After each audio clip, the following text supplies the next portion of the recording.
नमस्कार मंडळी, मार्गशीर्ष महिन्यातील गुरुवारच्या व्रताला सुरुवात झालेली आहे. पहिला गुरुवार, दुसरा, तिसरा, चौथा आणि पाचवा. मार्गशीर्ष महिन्यातील किती गुरुवार तुम्हाला करायचे आहे?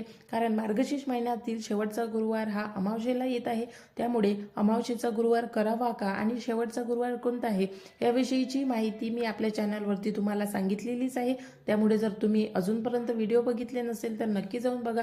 आणि चौथ्या गुरुवारचे व्रत कसे पूर्ण करायचे आहे आणि चौथ्या गुरुवारी कोणते उपाय करायचे आहे. कारण मार्गशीर्ष महिना हा महालक्ष्मीचा धनप्राप्तीचा महिना आहे. त्यामुळे या महिन्यामध्ये महालक्ष्मीला प्रसन्न केलं जाते आणि धनप्राप्तीसाठी वेगवेगळे उपाय करून महालक्ष्मीला प्रसन्न केलं जाते. तसेच आपल्या घरामध्ये सुखशांती, समृद्धी, तसेच आरोग्य आणि कुमारिकांचे जर विवाह जुळत नसेल, विवाह होत नसेल तर कुमारिकांनी हे व्रत अवश्य करावं.